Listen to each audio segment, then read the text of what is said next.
Thank you so much for joining us here. This is the second to last webinar of this year, 2024. And we are very happy to actually feature and have with us the latest research of one of our own very own co-coordinators and also PI at the center, Olof Lindahl, coming from the Department of Business Studies here at Uppsala University. Many of you probably are familiar with the work that Olof and colleagues have done on the economics of antibiotics in particular, but lately Olof has been also researching the economic aspects and the barriers to something very important in the quest of managing antibiotic resistance, which is diagnostic technologies, because we need that the new diagnostic technologies that are being developed, that are being researched by great scientists find their way to a market also and being used in where they are needed most in the clinics. Without further ado, a little bit of housekeeping. Like always, we're going to have the talk by Olof at the beginning, about 45 minutes, and a Q&A session at the end of the webinar. You are welcome to both write your questions in the chat and then I will moderate them and give them to Olof, or you can put your hand up during the Q&A session and pose your questions as well with your mic and with your camera if you want. Just so you know, the webinar is being recorded. That's important for you in order to choose how to pose your questions. And with that, I will stop sharing my screen and give the digital virtual stage to our speaker today. Olof, thank you so much for being with us. Thank you for having me. Great to be here. I'm sharing my screen. Can you see my presentation? Yes, we can see your presentation. Thank you. Very good. So I'm here today to talk to you about my work on diagnostics so far. It's my presentation is called Barriers to the Diffusion of Diagnostic Technologies in the Fight Against AMR. It's going to revolve around a project funded by the Swedish Research Council, Vetenskapsrådet, together with the JPI AMR, the Joint Program Initiative on AMR. And what we're going to talk about is basically the background to that project and some of the findings. So in doing so, I'm going to talk about the importance of AMR diagnostics in general, with a bit of a emphasis on kind of new innovative diagnostics, more the kind of expensive AST kind. I'm going to talk about the state of the diagnostic industry from that perspective, challenges to diagnostic R&D, and some high-level barriers to the diffusion of diagnostics, both on a kind of societal system level, as well as on the developer side and the clinic side or the hospital side. I think throughout this, I'm going to have a focus on the business perspective, which I hope is the novelty here and what I can contribute with, understanding diagnostics as a business, not only as life-saving tools. And finally, I'm going to comment on what is being done to improve this situation, which is what I'm going to tell you about the dire situation of implementation of new diagnostics. So as you know, AMR is a major health threat, and there we are. Taking it from scratch, very simply, which I try to do throughout this presentation, just so that everybody joining and watching can take part. Antibiotic resistance, or AMR, bacteria mutate and become resistant to antibiotics, making important medical procedures like neonatal care, chemotherapy, deep surgery, and such particularly dangerous, leading to a high number of deaths, and threatens our ability not only to treat today, but also in the future as antibiotic resistance increases, essentially canceling out the arsenal of antibiotics that we have. And part of this is because we don't manage to replenish our arsenal of antibiotics fast enough to keep up with the increase in AMR, basically. And this increase in AMR is mainly driven by an overuse of antibiotics in the form of unnecessary use, where you prescribe an antibiotic to a patient who might get well regardless, a misprescription of antibiotics where you prescribe the wrong antibiotic, or, for example, prescribe an antibiotic for a viral infection. But there's also a lot of spreading of infection in hospital wards. And all these drivers of antibiotic resistance can be related to a lack of diagnostics. Depending on the kind of specific diagnostic we're talking about, but they can tell you if a patient, for example, is infected by a bacteria at all, or if it's a virus or something else. It can tell you what bacteria is infecting a patient, and whether that bacteria is drug resistant, which all have a bearing on the treatment options. So the diagnostic tools becomes important for not only prescribing, but also the surveillance of infection in society and in hospitals, the breaking of infection chains in hospitals, on a higher level on the prolongation of the efficacy of the existing antibiotics we have, so that we don't create unnecessary resistance that essentially eat these antibiotics and make them ineffective. And finally, diagnostics are an important tool for clinical trials to help identify patients for drug trials. Now, as I said, we rely on diagnostic to protect our existing drugs. These existing drugs, which is a separate, it's another research area of mine, antibiotic R&D. Take my word for it, not enough drugs are coming to market. And therefore, diagnostics becomes especially important to safeguard the drugs we have today, to make sure that they're not used unnecessarily, as well as, of course, are prescribed to the right patients.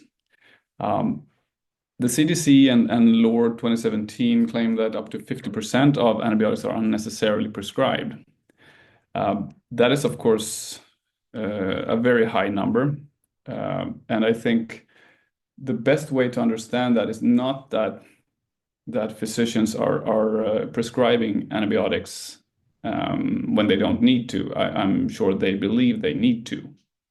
But it's rather from the perspective of, if there was better diagnostics or full knowledge of what was infecting a patient, less antibiotics would be prescribed. So that is more this kind of perfect, in a perfect world, we would prescribe up to 50% less antibiotics. In this one, not so much. So diagnostic could help physicians to know when to prescribe what, which would limit the overprescription and the increase in AMR. And that's why antibiotics are so important.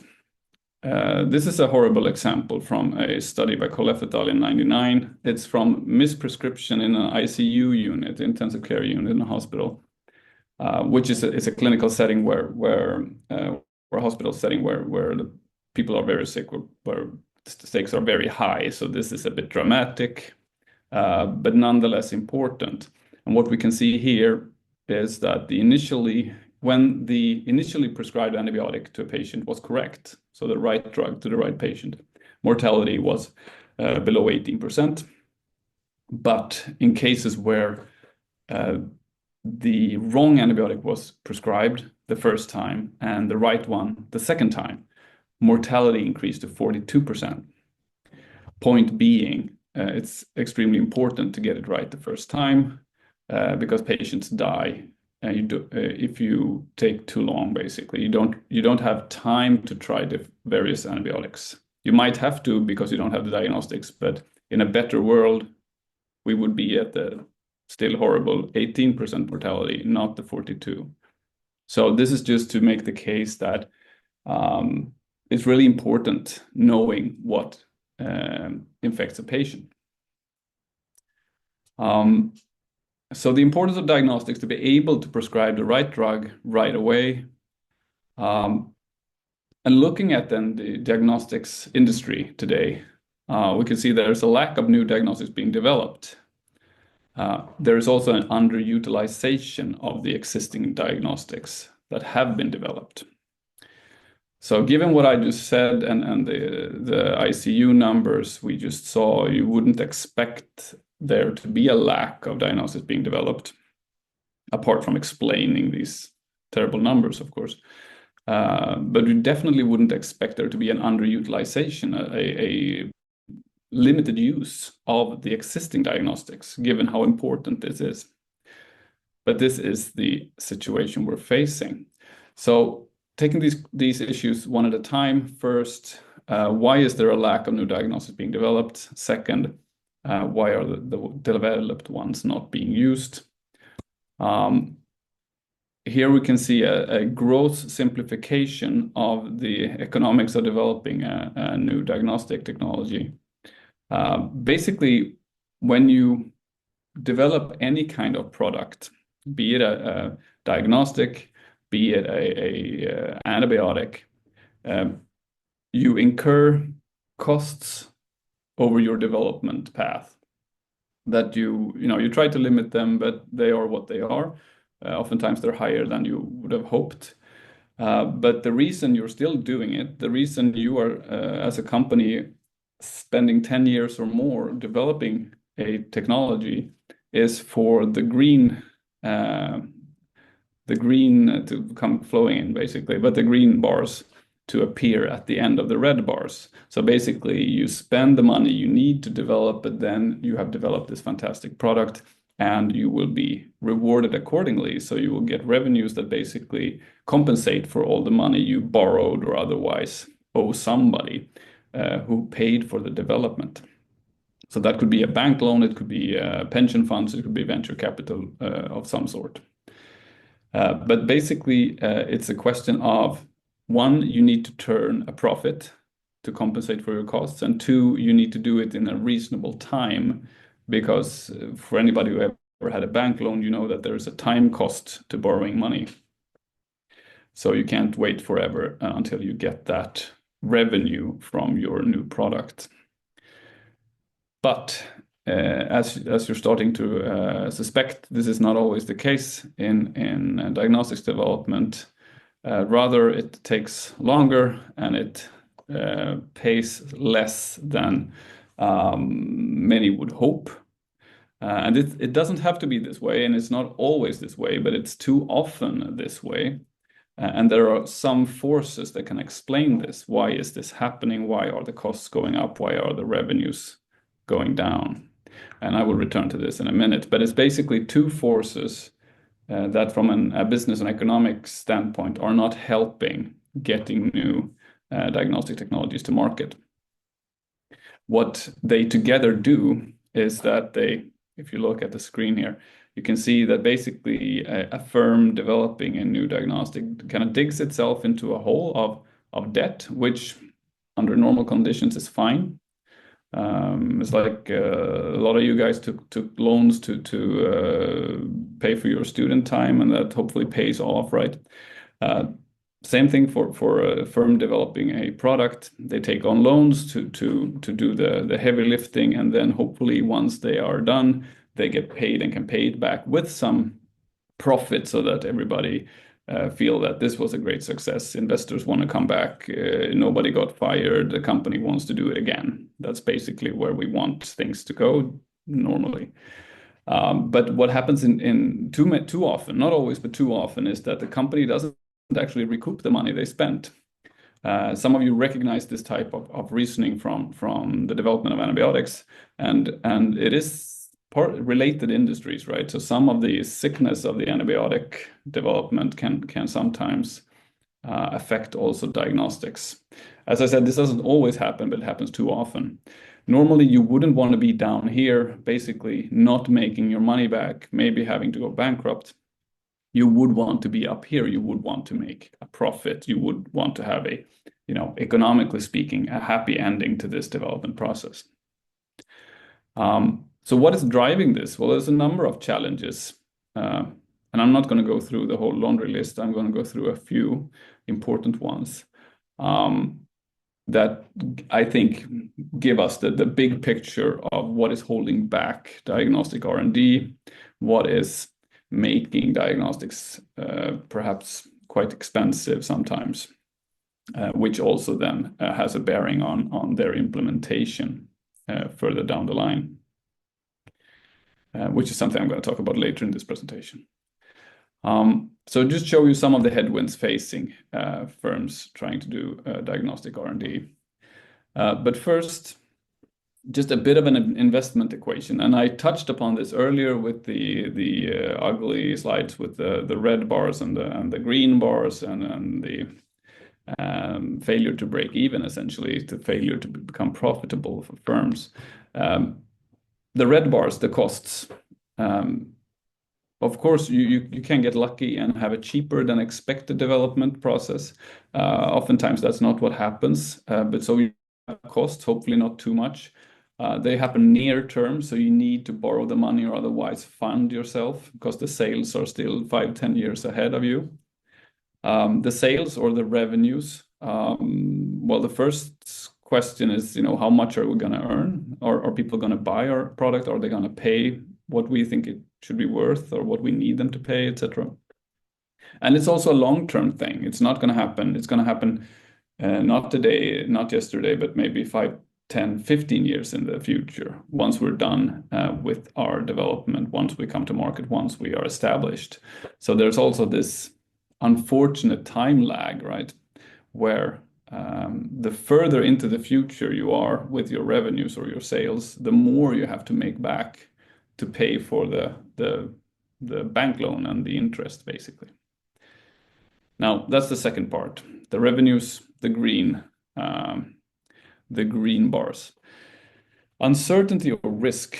This is important because it's about how high is the risk of failure.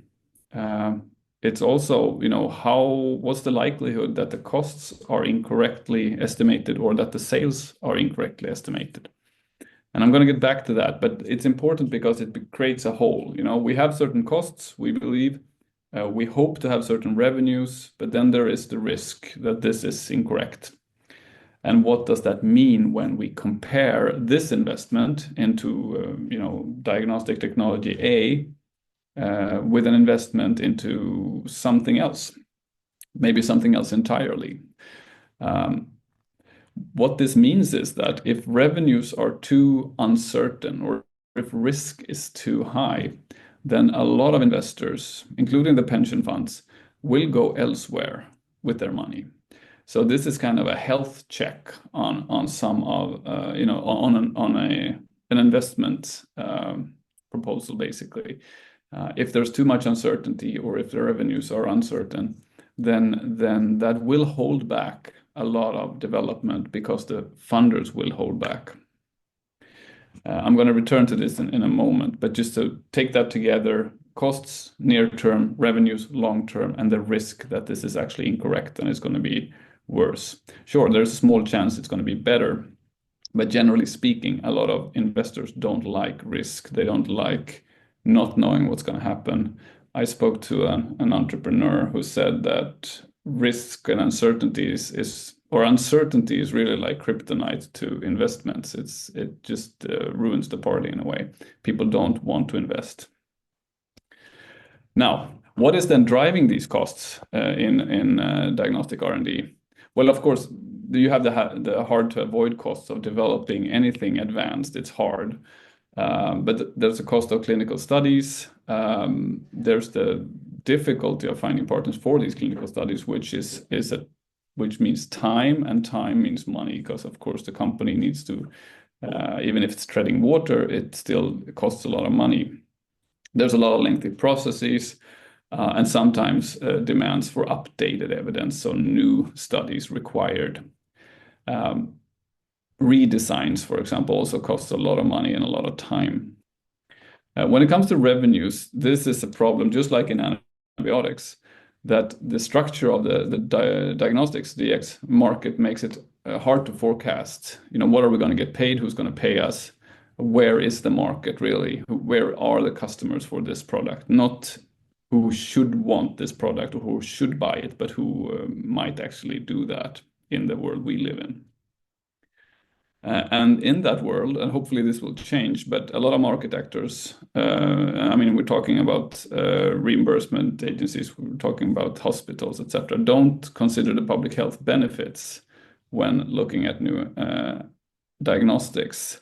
It's fee-for-service way of thinking. How much is this costing today? Maybe very little. And then with this new technology, well, more. Then they might disregard the fact that this is a much better way, not only for patients and for the hospital, but for society.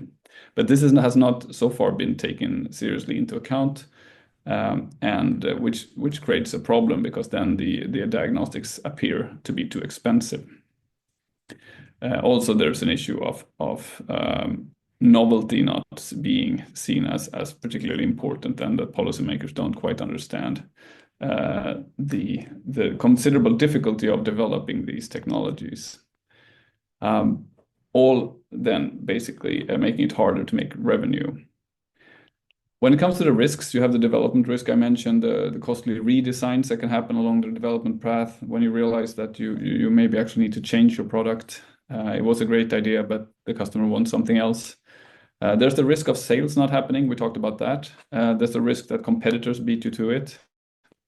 And the problems with risk, now I'm going to talk about that for last time. They elevate the demands on future revenues. So if it's uncertain, generally speaking, you want more. You start getting into a kind of lottery ticket or betting market situation. I'm not comparing diagnostics technologies to that, but rather that when uncertainty is big enough, then expectations of payback, because the risk is so high, goes up a lot.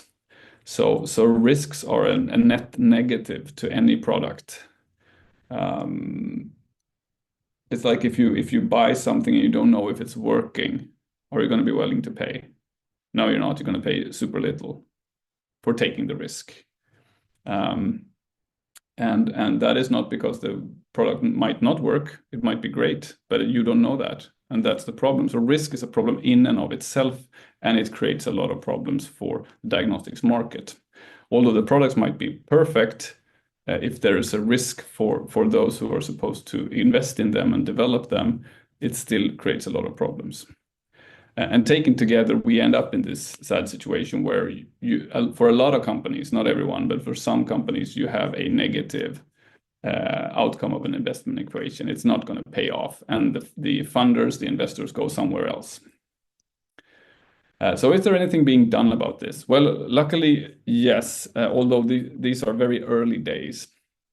This is a simplified development stages model taken from the Van Belkom et al., or inspired by the Van Belkom et al. 2019 paper in Nature Reviews Microbiology, where you have the different stages. You have the red stages and the green stage. I wanted just to emphasize where the money goes out and where the money should come in again. The red stages is basically well, it can be anywhere between 5-15 year, more probably 10-15 year process. And basically, yeah, this is just supposed to mirror our talk from previous with the money going out, money coming in again, and the importance of the red stuff being as short as possible and the commercialization, the green stuff being as long as possible. Again, what is being done about this? Well, right now, the most common thing that try to alleviate some of the problems in the diagnostic R&D are grants. We all know about that. It could be, VR, Vinnova, maybe even JPI AMR, as I talked about earlier. Basically subsidizing the development, taking away costs. We have something called accelerators, and specifically we're talking about CARB-X here, essentially coming in and helping the developers going forward, picking up costs, but also supplying a lot of services, a lot of expertise along the way, smoothing the ride and making it a lot easier for the firms developing diagnostics. Finally, although this is only, it's very early, innovation prices are also starting to be discussed, essentially allowing a company that comes to market with a product that is much sought after for public health reasons to be awarded a prize for doing so, thereby essentially compensating for some of the problems with sales in the beginning, which often happens, So you kind of want to, when it comes to innovation prices, you take away some of the market risk that investors might feel is there. The companies might feel that, who is going to buy this? Well, there's an innovation price, so they are going to pay you. So you do get revenue from this system. It doesn't affect costs, but it does affect the willingness of taking on costs. So it would help basically getting new diagnostics to market. When it comes to grants, sorry about that. When it comes to grants, it's about subsidizing costs, which then hopefully makes revenues and costs more balanced. And when it comes to accelerators, it's about lowering costs, but also lowering risk by having very experienced people advising the companies developing these new diagnostics, which in turn might make for slightly better decision making at all points in the development phase, lowering risk. And this is another way of showing how these different incentives or what's being done about this plays out. We have the grants, which can come at basically any development stage, although earlier is more common. Accelerators, Carbex is doing feasibility to validation. That's where they help small firms or firms move forward with their diagnostic technologies.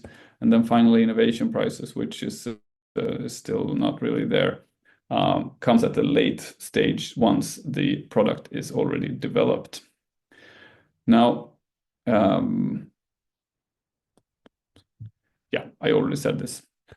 So-called push incentives. These are the ones to the left. They are essentially taking costs, and the innovation prices are called sometimes called pull incentives. They are not picking up costs, but they are offering something, a price of sorts that are supposed to pull all the companies across the finish line by basically their own efforts, by their own investors' efforts, because they want the price. So it's two different ways of trying to achieve the same thing, slightly different logics.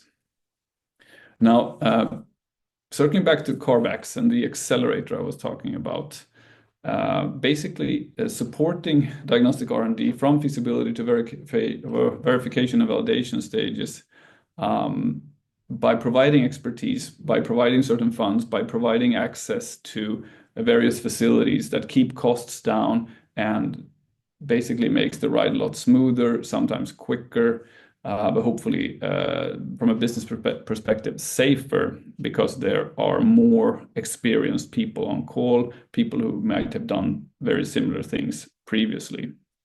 So that is a way of acting as a kind of midwife for these often quite early development projects. And the idea of Carbex in doing this is to support these projects down the development line, basically, with the hope of them then finding a public or private investor that can take them further. So the closer basically they get to the market, the less risk for other investors. So that is something that, besides taking on development risk and taking on costs, something that Carbex then can do for the company, for future investors, but generally speaking for public health, because they get these diagnostics closer to where they need to be in the hands of doctors and hospitals.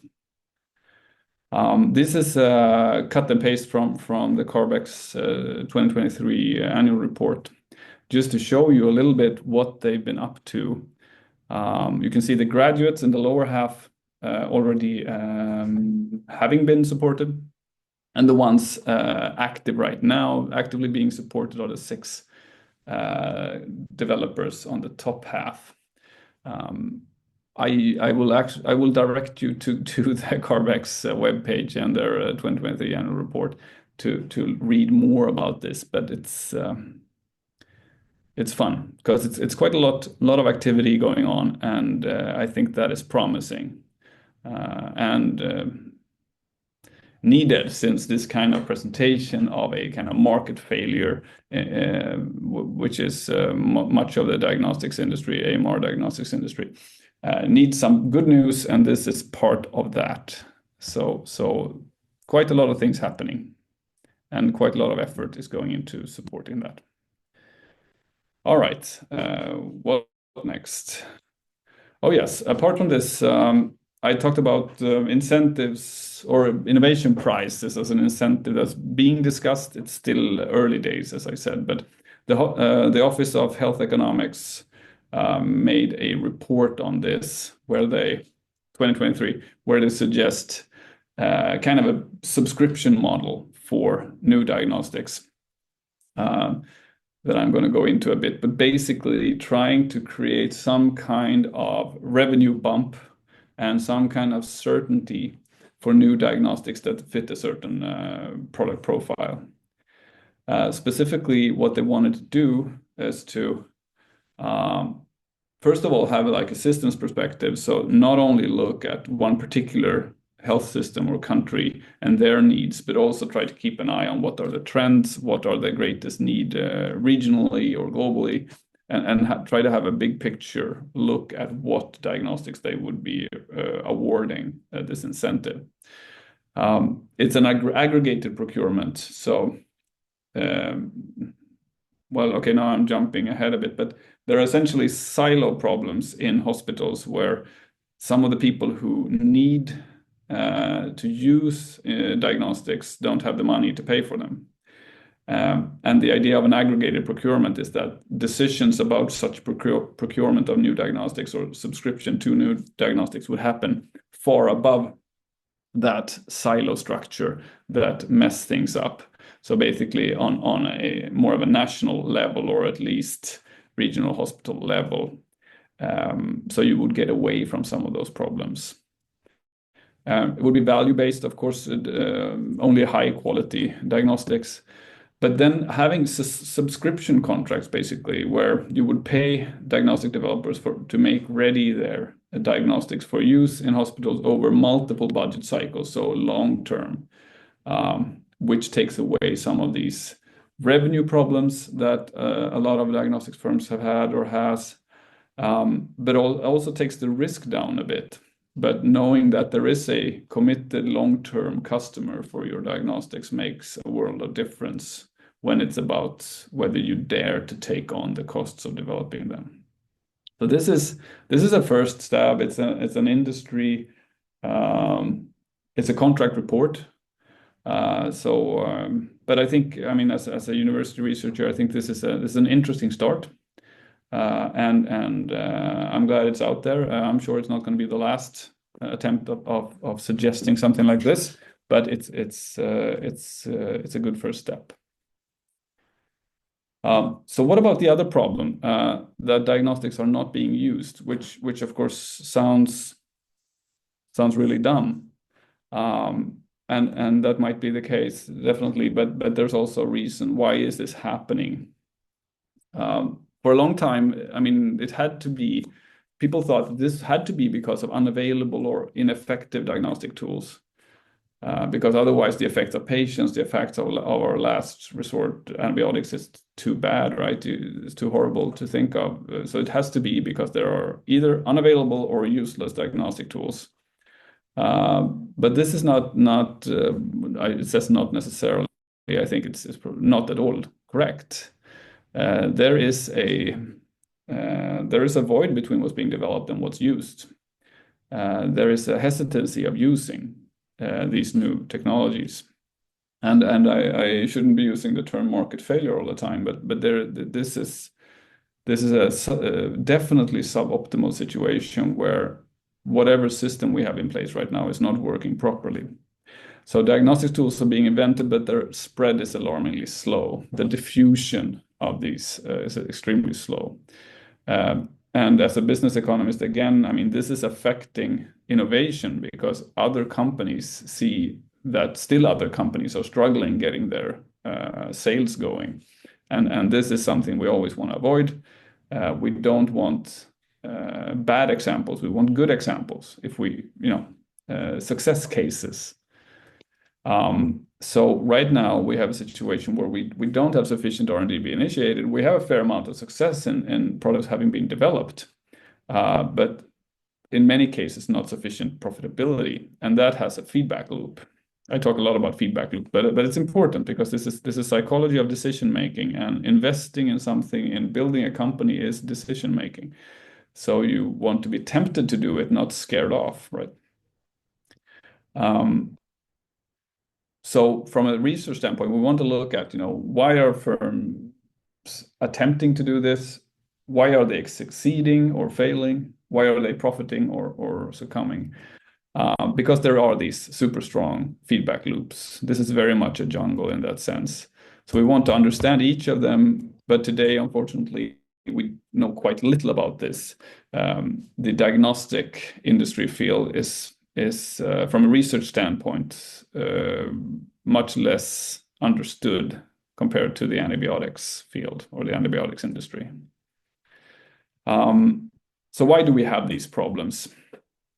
Well, it's a question, why is it not what is not spreading? We need these diagnostics. Why are they not used more?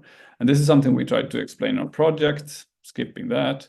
The IDX project, where we come together to look at the exploratory, the regulatory, corporate, relational, technical barriers to uptake of diagnostics in AMR.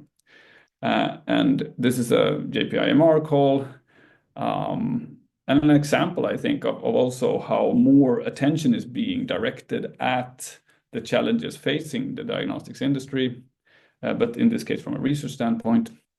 This is a project run together with a number of other projects and organizations. You have Uppsala University, you have University of Cape Town, Karolinska Institute in Stockholm, University of Laval in Canada, and the BEAM Alliance, so Industry Alliance, headquartered in France, but spanning much further than that.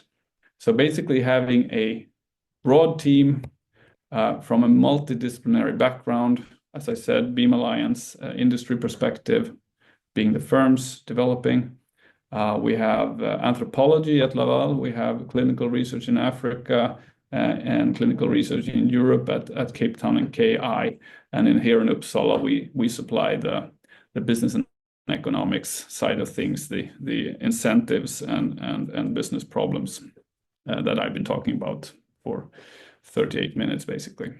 So what we want to do in this study is we want to look at, what are the barriers to implementation of diagnostics in different healthcare settings. We look at the developing firms, we look at the regulation and reimbursement they face from government perspective, or from regulatory and government direction. And we look at the hospitals especially that are supposed to use these, and we do so in multiple settings.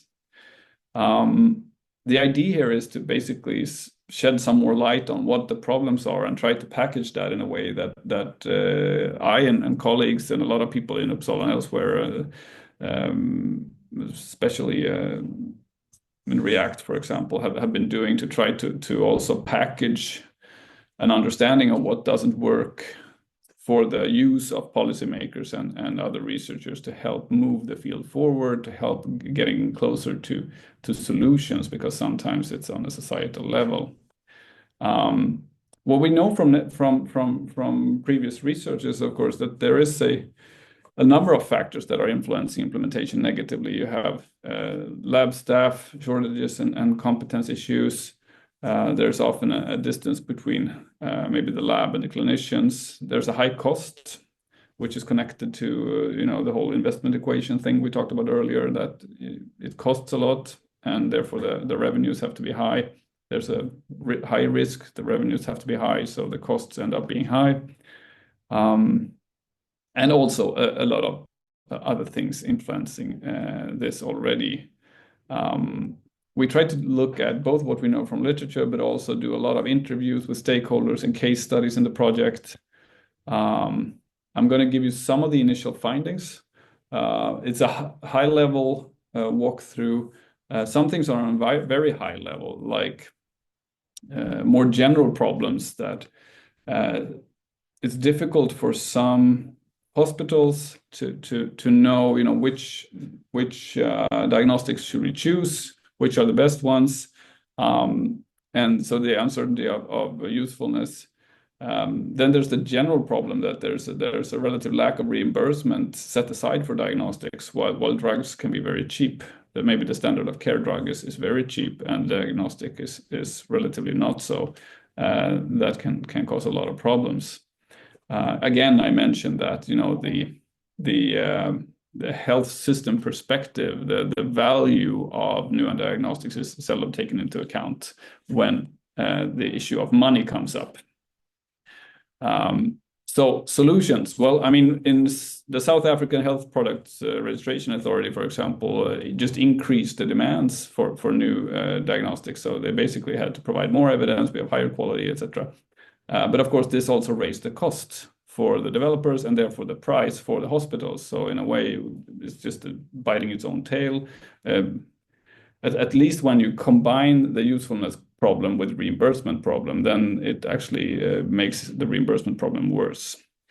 Of course, there might be macro factors coming in here, like the few new drugs coming to market might be much more expensive, which relatively speaking make diagnostics cheaper. But I think we should have higher standards than this, to let the weather fix it, basically.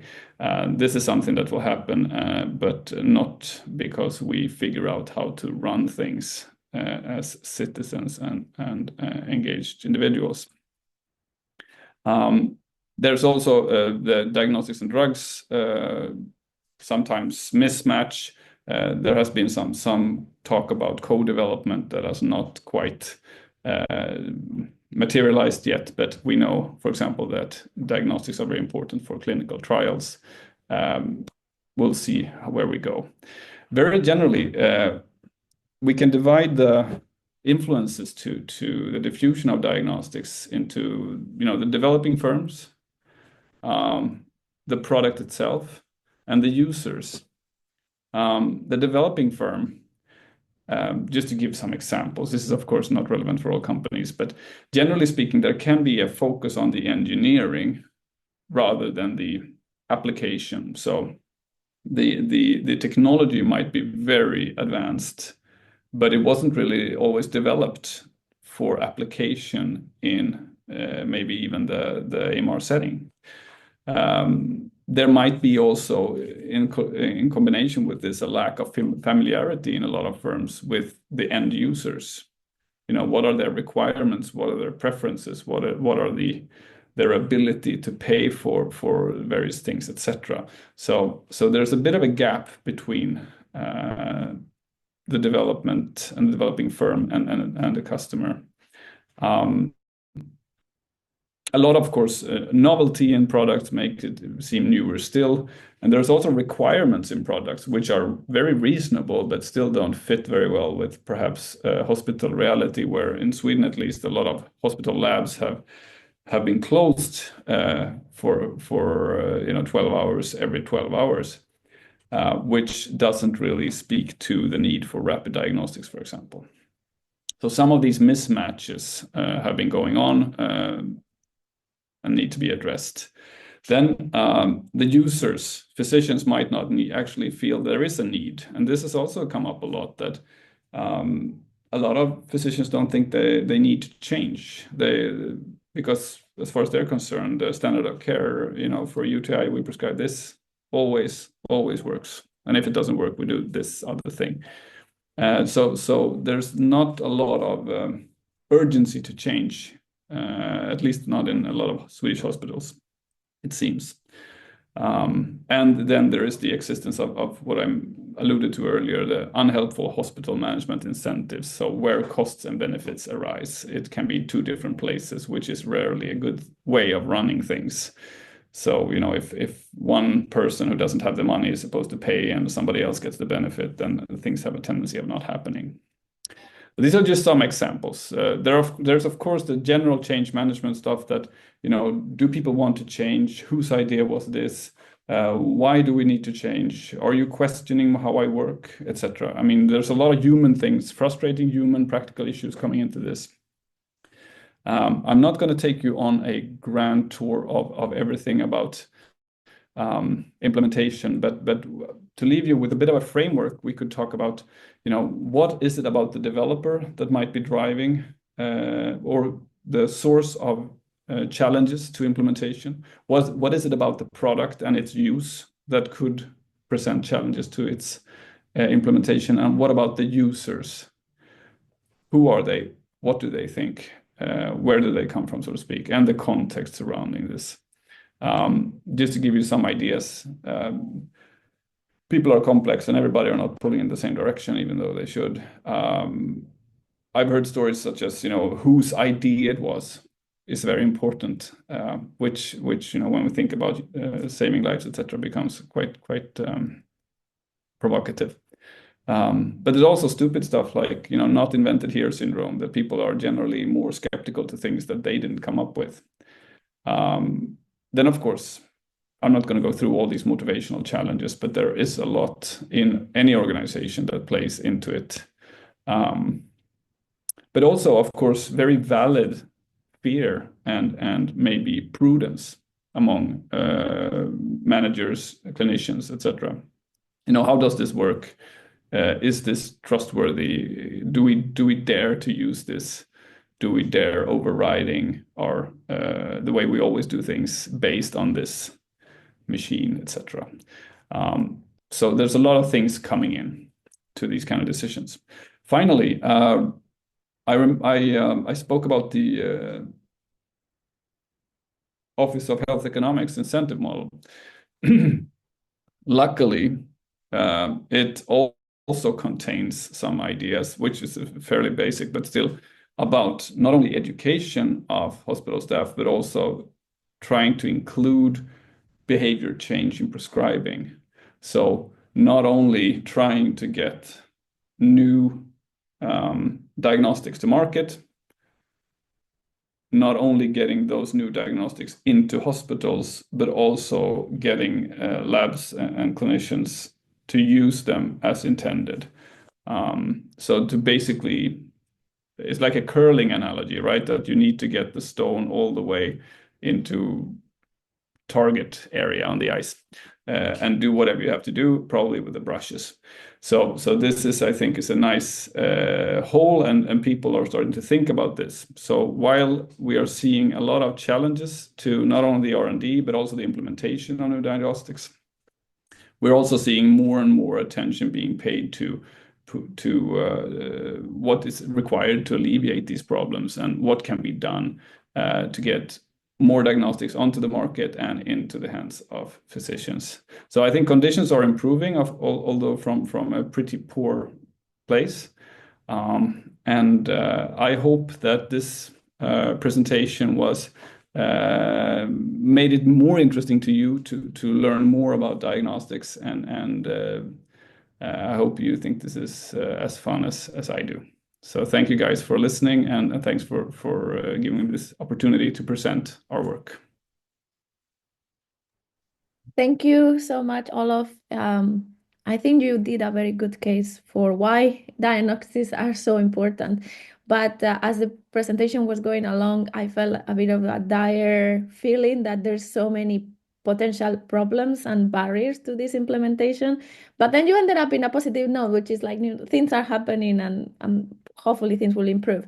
While people think about their questions, because there's no hands up yet and nothing on the chat, I was thinking on asking you, oh, Otto, well, we can take that question later if there's time. Otto, please do open your mic and ask your questions away. Thank you.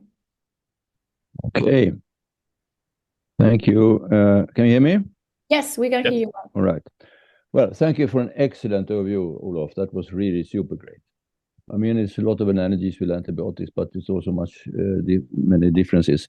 I think it's fun, but I'm also getting really worried about the slow pace. But I have one question. I mean, you mentioned in the very early of your presentation that the public health sector doesn't really understand the consequences of a lack of diagnostics tools. And that relates also to, if you move this to the low and middle income setting, maybe even in a rich country, it's it's not reimbursed. The diagnostic tools that are available and will become available are really costly and much more than an antibiotic course. So that's a mismatch also in that respect. So how could you?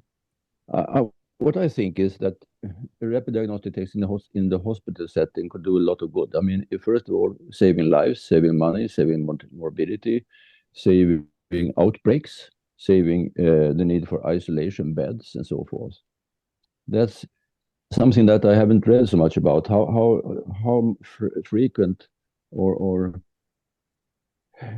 if at all are studies about the cost effectiveness of diagnostics, which may then relate to that the policymakers will take a step on really doing some great pull incentives like reimbursing and so forth to really get the cost down. So that's my question. How because I think that we are still stuck in a 1800s technology in many places in the world, and we need to overcome that. Yeah, it's a great question, Otto, and thank you for elaborating on it. I think it's a very good question whether there are any good cost benefits, but that's I think is from product to product in a way, and what is problematic in the current system is that as I emphasized, the cost of development are high, and what is rewarded is the kind of like efficacy studies rather than how will this actually save lives on a healthcare system or global level. What's the if somebody spends less time in a hospital bed because of the correct prescription, or what's the value of that? And I think that is beyond the ability of individual firms to do those kind of studies. Yeah. And as far as I know, we haven't had any big studies of that kind that could promote or justify incentives to fix this, but it would be sorely needed. And I think just to add on to that, also doing something about the kind of silos that seem to be in place and are preventing the uptake of new diagnostics in a very irrational way. That the budgeting in hospitals and various healthcare systems is not talking to itself in a way. Yeah. And that's just talking money, not even talking about suffering or ethics. It's just the money part. And even there, it's stupid. Yeah. But if there is a dearth of such studies, maybe a collective of firms could really do it together, maybe, because that would be a general benefit for everyone that is developing a diagnostic. Yeah, no, for sure. I think that's a great idea, and hopefully something that will come soon. Yeah, thanks. Thank you. Thank you. Thank you, Otto. All right. Do we have any other questions? I was wondering through your talk, because we have been talking for a really long time about how difficult it is to bring new antibiotics and how the markets are broken, and you spent a lot of time on that. And it's only been kind of recently that you went into the diagnostics field, seeing it from the point of view of economy. How did it come to be that you started to diversify your interests when it comes to economy? Is there something in particular that made you like a light bulb, or was it like some conversation, some new ideas that you got from somewhere in particular? I'm very interested in that. Well, it's a mix of me having a general interest from when I did my PhD in kind of the spread of technologies and spread of ways of working.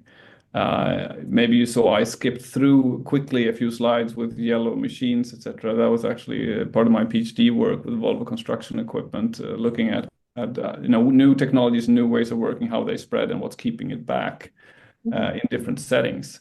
So there was a shadow version to this type of work already in my history. But then I think also my interaction with Uppsala Antibiotic Center has really allowed me to see a lot of different types of work going on.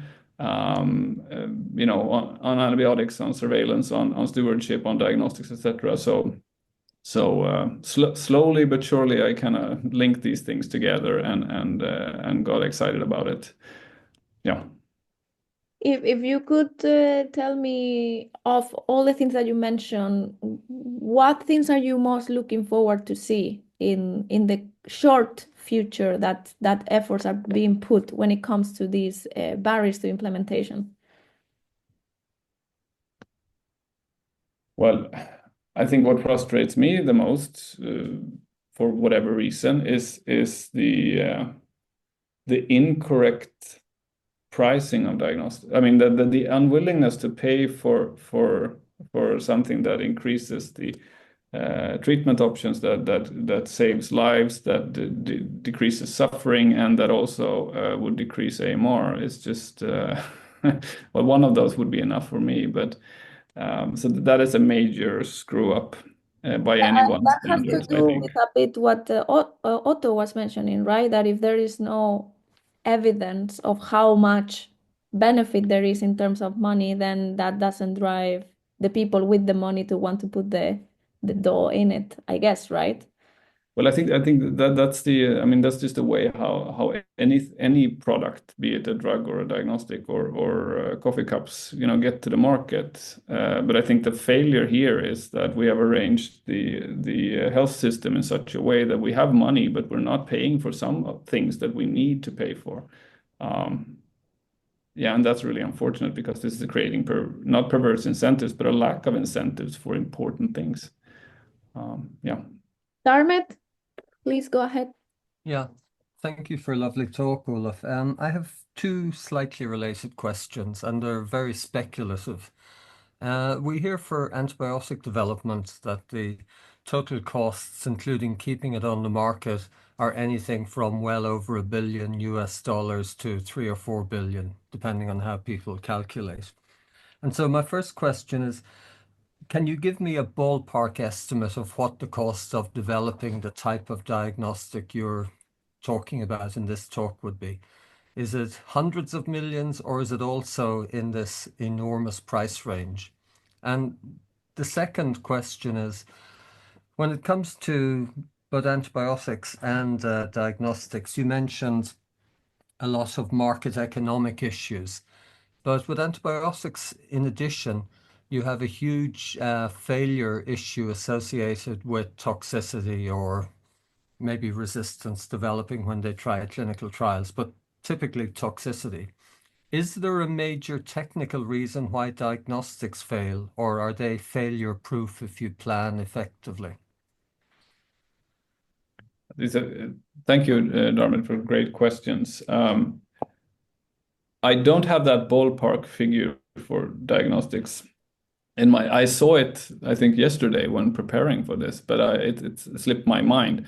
But that is, of course, partly guesswork. So a speculative reply to a speculative question then. But it's much smaller. If I recall, it was 100 to 150 in that particular whatever it was I read yesterday. Okay. But I think it also depends on what. I mean, I emphasized briefly in the presentation that some problems of diagnostics technologies can stem from very sophisticated technology being developed and only late in the game being directed at AMR. So you might actually have technologies being developed for general purposes, and so the technologies in question. I mean, I guess you would have to take a fairly small group of diagnostic technologies and then compare them for what they cost. But then again, I guess it's also about how standardized are the development process, etc. So I think it seems to be lower than for antibiotics for sure. But to be honest, I don't have a better answer. But I will try to have that for next time because it's a relevant question that I don't know enough about. And then let's see. The second one was there's a high failure rate during the process of antibiotic development because of unforeseen toxicity issues. And I'm wondering, is there a failure rate in diagnostic technology development, or can this all be eliminated by reasonably good engineering and planning from the beginning?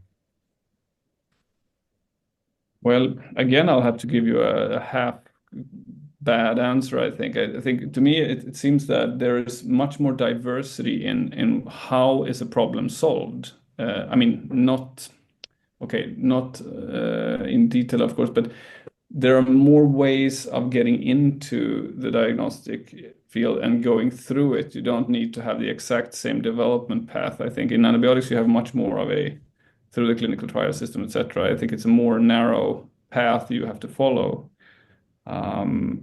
which then makes for as you say, toxicity, something that a lot of projects trip up on. But again, I would say that I know too little about that to be able to answer, although it's an incredibly important question. Okay, thanks, Os. All right, guys. Thank you so much, Dharma, for your questions. I think the question you were asking, the second one, is very interesting because I guess the toxicity is a biological question, right? Something is toxic, and then you could potentially try to engineer the toxicity away, right, by medicinal chemistry and stuff like this.